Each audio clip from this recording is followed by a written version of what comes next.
வணக்கம். இப்ப நாம இருக்கிற இடம் லோக் ஜனசக்தியினுடைய தலைமையகத்துல இருக்கோம். இந்த பீகார் தேர்தல் ரொம்பவே கடுமையான போட்டியில இருக்கு அப்படிங்கறது எல்லாருமே பேசிக்கிறாங்க. இதுல லோக் ஜனசக்தி மிக முக்கியமான ஒரு ஆட்டக்காரர் அப்படின்னு சொல்லலாம்.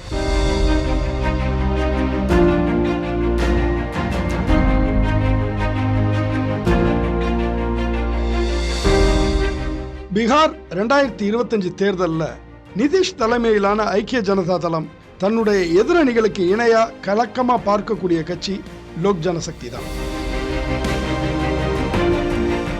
அரை நூற்றாண்டுக்கு முன்பு லாலு பிரசாத் யாதவ், நிதிஷ்குமார் போன்றே பீகாருடைய நம்பிக்கைக்குரிய சோசியலிசம் முகங்கள்ல ஒன்றா உதிச்ச முகம் ராம்விலாஸ் பாஸ்வான்.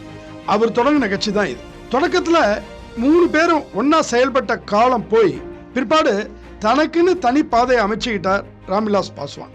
பீகார்ல லாலு எப்படி பிற்படுத்தப்பட்டோர் மத்தியில தனக்குன்னு ஒரு ஆதரவு தளத்தை அமைச்சுக்கிட்டாரோ, நிதிஷ் எப்படி மிகவும் பிற்படுத்தப்பட்டோர் மத்தியில தனக்குன்னு ஒரு தளத்தை அமைச்சுக்கிட்டாரோ, அப்படி பட்டியலின மக்கள் மத்தியில தனக்குன்னு ஒரு ஆதரவு தளத்தை அமைச்சுக்கிட்டவர் பாஸ்வான். சொல்ல போனா கன்ஷிராமும் மாயாவதியும் விஸ்வரூபம் எடுப்பதற்கு முன்பே இந்தி பிராந்தியத்துல தலித் அரசியலோட முகமா உருவெடுத்தவர் பாஸ்வான். லாலு, நிதிஷ் போன்றே தானும் ஒரு நாள் முதல்வர் ஆக முடியும் அப்படின்னு நம்பினவர். அதற்கேற்ப வலுவான கட்டமைப்பை உருவாக்கினவர். லாலு, நிதிஷ் 2 பேரோடையும் முரண்பாடுகள் பாஸ்வானுக்கு இருந்துச்சு அப்படின்னு சொன்னாலும் நிதிஷோட முரண்பாடு அவருக்கு பகையா மாறினுச்சு.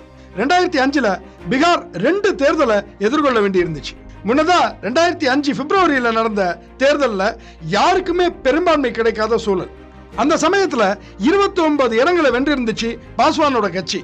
லாலு, நிதிஷ் இருவருக்குமே தன்னுடைய ஆதரவு கிடையாது, மாறா முஸ்லிம் ஒருத்தர் முதல்வர் பதவிக்கு முன்மொழியப்பட்டா அவருக்கு ஆதரவு தருவேன் அப்படின்னு சொன்னார் பாஸ்வான். பீகார்ல அது வரைக்கும் லாலு கட்சி தான் ஆட்சியில இருந்துச்சு. ஆட்சிக்கு பக்கத்துல அப்பதான் நிதிஷ் வந்திருந்தார். பாஸ்வான் ஆதரவு தராத சூழல்ல இத தனக்கு இழைக்கப்பட்ட ஒரு அநீதியா நினைச்சார் நிதிஷ். விளைவா பாஸ்வானோட எம்எல்ஏக்கள்ல 22 பேரை தாம் பக்கம் இழுத்தார் நிதிஷ். அப்படியும் சட்டமன்றம் கலைக்கப்பட்டு ஆட்சி அமைக்க முடியாம போனுச்சு அப்படின்னாலும் அடுத்து 2005 அக்டோபர்ல நடந்த தேர்தலில் பாஸ்வான் தேர்ந்து நிதிஷ் பக்கம் வந்தவங்கல்ல பெரும்பான்மையினர் நிதிஷ் கட்சியில நின்று ஜெயிச்சிருந்தாங்க. நிதிஷ் கூட்டணி பெரும்பான்மை பெற்று ஆட்சி அமைச்சது. எதிர பாஸ்வானோட கட்சியோ ரொம்ப சின்ன இடங்களோட முடங்கி போனுச்சு. இந்த துரோகத்தால பாஸ்வான் பெரிய மன உளைச்சலுக்கு உள்ளானார். அடுத்து நிதிஷ் முதல்வர் ஆனதும் தலித் வரையறைக்குள்ளார இருந்த 22 சாதிகள்ல 18 சாதிகளை மட்டும் பிரிச்சு மகாதலித் அப்படின்னு ஒரு பிரிவை உருவாக்கி அவர்களுக்கு சிறப்பு கவனமும் சிறப்பு திட்டங்களையும் செயல்படுத்தினார். தலித் வட்டத்துக்குள் பெரும்பான்மை சமூகமா இருக்கக்கூடிய பாஸ்வான் சமூகம் இந்த வட்டத்துக்குள்ளார கொண்டு வரப்படல. பிற்பாடு 10 ஆண்டுகள் கழிச்சு எல்லா சமூகங்களையும் ஒரே வட்டத்துக்குள் நிதிஷ் கொண்டு வந்துட்டாலும் கூட இந்த இடைப்பட்ட காலத்துல ராம்விலாஸ் பாஸ்வானுடைய ஆதரவு தளத்தை நிதிஷோட இந்த நடவடிக்கை சுருக்கிடுச்சு. இது பாஸ்வானுக்கு நிதிஷ் கொடுத்த ஆறாத ரணமாயிடுச்சு. இந்த சூழல்ல தான் இடையிடையே லாலுவோட இணைஞ்சு கூட்டணி கண்டார் பாஸ்வான். இது நிதிஷுக்கு பாஸ்வான் மீத பெரிய பகையானுச்சு. எப்படியும் 2020 பாஸ்வான் மறைகிற வரைக்கும் நிதிஷும் பாஸ்வானும் தங்களுடைய மனக்கசப்புல இருந்து வெளியவே வரல.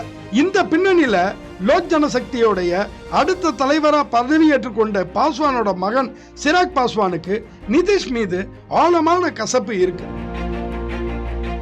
மத்தியில பாஜகவோட உறவுல இருந்த போதும் 2020 பீகார் தேர்தலில் தனித்து போட்டியிடுவதா அறிவிச்சார் சிராக் பாஸ்வான். மொத்தம் 243 இடங்களை கொண்ட பீகார் சட்டமன்றத்தில் 133 தொகுதிகளில் போட்டியிட்டது சிராக்கோட லோக் ஜனசக்தி. அது ஏன் மிச்சம் 110 தொகுதிகளில் போட்டியிடல? ஏன்னா அங்கெல்லாம் பாஜக களத்தில் இருந்துச்சு. அதாவது பாஜக போட்டியிடக்கூடிய 110 தொகுதிகளில் மட்டும் மறைமுகமான ஆதரவு நிலைப்பாட்டை எடுத்து அங்க ஆளு நிறுத்தாம விட்டார் சிராக். 2020 தேர்தலில் ஒரே ஒரு இடத்துல தான் சிராக்குடைய லோக் ஜனசக்தி ஜெயிச்சது அப்படின்னாலும் மாநில தலைவி 5.66% வாக்குகளை அந்த கட்சி குவிச்சுது. கூடவே கிட்டத்தட்ட 34 தொகுதிகளில் நிதிஷோட ஐக்கிய ஜனதா தளம் தோல்வி அடையறதுக்கு வழிவகுக்கிற வகையில ஓட்டுகளை பிரிச்சுது. இதன் விளைவாத்தான் 2024 தேர்தலில் சிராக் பாஸ்வானை மீண்டும் கூட்டணி வலயத்துக்குள்ளார கொண்டு வந்தது பாஜக.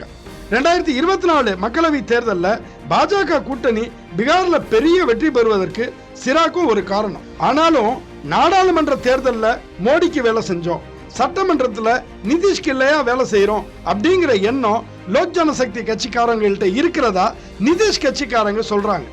இதோட விளைவு நிதிஷ் கட்சி போட்டியிடக்கூடிய 101 தொகுதிகளிலையும் லோக் ஜனசக்தி ஓட்டுகள் தங்களுக்கு வருமா அப்படிங்கிற கேள்வி அவங்கள்ட்ட இருக்கு.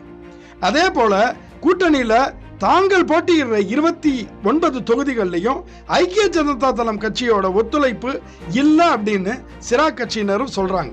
தேர்தலுக்கு சில மாதங்கள் முன்பு கூட நிதிஷ் ஆட்சியில சட்டம் ஒழுங்கு சரியில்லை, நிர்வாகம் சரியில்லை அப்படின்னு கடுமையா விமர்சிச்சிருந்தார் சிராக். ஆக 130 தொகுதிகள்ல கூட்டணி முழு பலத்தோட இல்ல அப்படிங்கிற கவலை பாஜகவுக்கு இருக்கு. சிராக்க ஒரு ஆட்டக்குலைப்பராகவே பார்க்கறாங்க நிதிஷ் கட்சியினர். அடுத்து ராஷ்டிரிய ஜனதா தளத்தோட கவலை. அசாதுதீன் ஒவைசியினுடைய AIMIM கட்சி இந்த முறையும் பீகார்ல 25 தொகுதிகளில் போட்டியிடுது. எல்லாமே முஸ்லிம்கள் கணிசமான எண்ணிக்கையில் வாழக்கூடிய தொகுதிகள். கணிசமா ராஷ்டிரிய ஜனதா தளம் காங்கிரஸ் கூட்டணி வெல்வதற்கு வாய்ப்புள்ள தொகுதிகள். சென்ற முறை ஒவைசி கட்சி 20 தொகுதிகளில் போட்டியிடுச்சு. இவற்றில் 5 தொகுதிகளை ஜெயிச்சது. அதோட குறைஞ்சது 6 தொகுதிகளில் தேஜஸ்வி தலைமையிலான கூட்டணியோட வெற்றி வாய்ப்பையும் அது பாதிக்கக்கூடிய அளவுக்கு ஓட்டுகளை பெருச்சுது. ஆக இம்முறையும் ஒவைசி போட்டியில் இருக்கிறதுனால இந்த இடங்கள்ல எல்லாம் கலக்கம் இருக்கு. இது தவிர இந்தியா கூட்டணியில ராஷ்டிரிய ஜனதா தளத்தோட காங்கிரசும் கம்யூனிஸ்டுகளும் சுமார் 10 தொகுதிகளில் உடன்பாடு அடையாத சூழல் கடைசி வரைக்கும் இருந்துச்சு. இங்கெல்லாம் கூட்டணிக்குள்ளாரையே போட்டி வேட்பாளர்கள் நிக்கிறாங்க. இந்த இடங்களும் ஆட்டத்தை குலைக்கலாம் அப்படிங்கிற அச்சம் தேஜஸ்வி கட்சியினர்கிட்ட இருக்கு. இது தேர்தல் பிரச்சாரத்திலையும் எதிரொலிக்குது. ஒவைசிய தீவிர போக்காளர் அப்படின்னு விமர்சிச்சார் தேஜஸ்வி. பதிலுக்கு தேஜஸ்விய மோடியோட சோட்டா பாய் அப்படின்னு விமர்சிச்சார் ஒவைசி. கலக்கத்தோட தான் ஒவைசிய பார்க்கறாங்க இந்தியா கூட்டணியினர். இவற்றுக்கெல்லாம் அப்பாற்பட்டு மாய குதிரையா களத்துல நிக்கிறார் ஜன்ஸ்வராஜ் கட்சியோட தலைவர் பிரசாந்த் கிஷோர். ஒரு காலத்துல அரசியல் கட்சிகளுக்கு கனவுகளை விற்றவர் இப்போ தன்னுடைய சொந்த கனவை நிறைவேற்றிக்கிறதுக்கு தன்னுடைய சொந்த மாநிலத்தையே களமா ஆக்கிக்கிட்டு வந்திருக்கிறார். பீகார் தழுவி அவர் நடத்திய பாத யாத்திரையும் முன்வச்ச கோஷங்களும் நிச்சயமா வாக்காளர்கள்ட்ட ஒரு தாக்கத்தை உண்டாக்கி இருக்கு. தேர்தலில் அவர் போட்டியிடல, ஆனா மோடி, ராகுல், நிதிஷ், தேஜஸ்வி இப்படி எல்லா தரப்பையுமே கடுமையான விமர்சனத்துக்கு உள்ளாக்குறார். நாட்டோட பல்வேறு பகுதிகளுக்கும் பீகாரிகள் புலம்பெயர்ந்து போறது ஆட்சியாளர்களோட தவறுகளால் தானே அப்படின்னு கேட்கிறார். வேலை வாய்ப்பின்மையை மையப்படுத்தியும் பீகாருக்குள்ள வாய்ப்புகளையும் முன்வச்சு பேசுறார். குடும்ப அரசியலையும் வாரிசு அரசியலையும் ஊழலையும் கடுமையாக சாடுறார். இது எல்லாமே பீகார் களத்துல பேசுபொருளாயிருக்கு. ஆனா எத்தனை இடங்கள்ல பிரசாந்த் கிஷோர் ஜெயிப்பார் தெரியல. ஜன்ஸ்வராஜுக்கு ஓட்டு போடுவேன்னு சொன்னவங்க குறைவு. ஆனா அவர் வாங்குற கொஞ்சம் ஓட்டுகளும் யார சேதத்துக்கு உள்ளாக்கும் அப்படிங்கிற கவலை எல்லார்கிட்டயுமே இருக்கு. ஆளுங்கட்சிக்கு எதிரான ஓட்டுகளை பிரிச்சிருவார் அப்படிங்கிற அச்சம் RJD தரப்புக்கு இருக்கு. அடிப்படையில அவர் முற்பட்ட சமூகத்தை சார்ந்தவர். முற்பட்ட சமூகங்கள் பீகார்ல பாஜக ஆதரவு தளத்துல இருக்காங்க. ஆகையால தங்களுடைய ஓட்டுகளை பிரிச்சிருவார் அப்படிங்கிற அச்சம் பாஜக தரப்புக்கு இருக்கு. ஆக இந்த 3 பேரையுமே அச்சத்தோட தான் களத்துல பாக்குறாங்க. சரி, இதெல்லாம் எல்லா மாநிலங்கள்லயும் எல்லா தேர்தல்களையும் நடக்கிற கதை தானே. பீகார் 2025 தேர்தலில் ஏன் இவ்வளவு முக்கியத்துவம் கொடுத்து இதை பேச வேண்டியிருக்கு அப்படின்னு ஒரு கேள்வி எழுது இல்லையா? பதில் எளிமையானது. கடந்த 2020 தேர்தலில் 2 தரப்பும் கிட்டத்தட்ட 37% ஓட்டுகளை பெற்றுச்சு. 2 தரப்புக்கு இடையிலான இடைவெளி எவ்வளவு தெரியுமா? வெறும் 12,000 சொச்சம் ஓட்டுகள். ஆட்சியை சில ஆயிரம் ஓட்டுகள் தீர்மானிக்கிற இடத்துல தான் ஆட்டக்குலைப்பர்கள் முக்கியத்துவம் பெறுறாங்க. இந்த ஆட்டக்குலைப்பர்கள் இந்த ஆட்டத்தை என்ன ஆக்குவாங்க பார்ப்போம்.